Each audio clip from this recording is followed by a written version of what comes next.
O cérebro humano possui um filtro automático. Todo estímulo que aparece para ele é classificado como ameaça, oportunidade ou irrelevante. E mais de 95%, seja dos anúncios ou criadores de conteúdo, são classificados automaticamente como irrelevantes. Então, o que mata toda e qualquer conversão não é ser classificado como chato, mas como irrelevante. O balde da irrelevância significa morte para muitas pessoas. Se você parar para pensar, Pablo Marçal nunca sai do balde de ser irrelevante. Todo mundo ama ou odeia. Empresário, coach, motivacional, candidato, polêmico e até mesmo espiritual. Então o cérebro humano não consegue classificar ele. Então a todo momento, quando você escuta esse nome, entra em um estado de alerta do seu próprio cérebro. E isso, dentro da psicologia, tem o nome quebra de padrão cognitivo. Quando o estímulo não se encaixa dentro de um padrão conhecido, o cérebro automaticamente para tudo que está fazendo para tentar analisar. Isso se caracteriza como atenção involuntária. Você não pediu, mas o seu cérebro precisou disso. E existem várias formas da gente poder colocar esse gatilho dentro do seu próprio sistema ou um funil e campanha de conversão, usando simplesmente uma incongruência cognitiva. Ou seja, quando a gente junta dois elementos que costumam não aparecer juntos e são totalmente distintos, como por exemplo, violência e espiritualidade, mais missão de Deus. Acontece que seu próprio cérebro precisa resolver e entender esse padrão para que saia do estado alerta de que pode ser uma ameaça, e para conseguir manter esse padrão estável, você precisa dar atenção, mesmo que você não queira. Eu já falei disso aqui, mas todo desejo humano parte de algo muito primitivo, que é o instinto de sobrevivência ou de reprodução.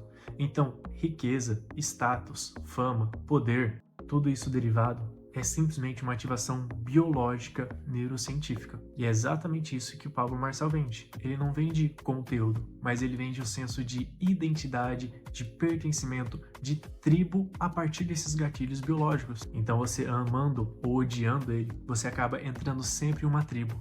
E tribo é sobrevivência. E aqui entra até um dado da neurobiologia. Quando sua identidade de grupo é ameaçada, a amígdala central ela é ativada, disparando o mesmo circuito como se fosse uma ameaça física. E para o cérebro reptiliano, é claro que isso daí é uma ameaça de sobrevivência totalmente urgente. E é por isso que muitos fãs deles parecem ser desproporcional em relação aos seus ataques. Porque para o sistema límbico, isso não é nada mais que uma questão de sobrevivência.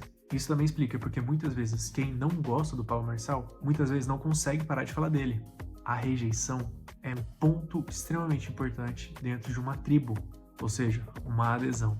E ambas as formas alimentam o mesmo algoritmo de defesa cerebral.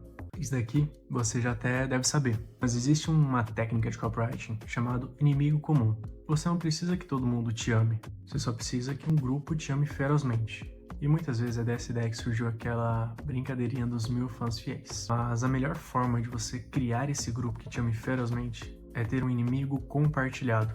Mas é claro que existe uma regra que muitas pessoas não sabem quando tentam aplicar esse gatilho. É que o inimigo não pode ser maior que você. Se você toma como inimigo o lado de uma pessoa que é mais forte, mais experiente, mais influente, obviamente sua audiência, todo o seu grupo vai tomar o lado dessa pessoa. E os inimigos que o Pablo Marçal ataca são sempre pessoas ou instituições difusas e até mesmo mais fracas, como por exemplo a mídia, os políticos tradicionais, os escravos do salário. Nunca é uma figura específica que pode chegar a confrontá-lo diretamente. Na TC, isso se chama mecanismo de coesão por ameaça externa. Muito complicado? Sente que existe uma força contrária aos seus interesses? A coesão interna aumenta, as crenças se intensificam e a lealdade do líder se radicaliza. E quando você vira o líder de uma ameaça revolucionária, a compra deixa de ser uma decisão racional, ou seja, o córtex pré-frontal, ele sai do processo. Comprar se torna um ato de pertencimento, logo de sobrevivência. E a pergunta correta que você deveria fazer não é como copiar ou modelar o Pablo Marçal, mas sim a qual tribo eu estou construindo ou fazendo parte. Qual é o inimigo comum desse grupo, desse mercado de pessoas? Foi exatamente isso que a dieta da selva se revolucionou. Ou seja, uma ideia, uma crença, um sistema que falhou com eles. E quem não toma um lado desse balde acaba entrando no âmbito de irrelevância, que foi aquilo que a gente já comentou. E só um adendo muito importante aqui, a diferença entre o Paulo Marçal e o comunicador ético não é simplesmente a mecânica, o gatilho, a técnica que ele usa, mas sim o que você faz com a lealdade que você constrói do seu público.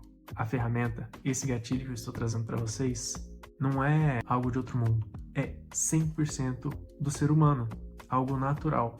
A única coisa que diferencia é a sua intenção por trás disso, seja para fazer coisas boas ou para realmente manipular e levar todo mundo pro mal só em visando dinheiro.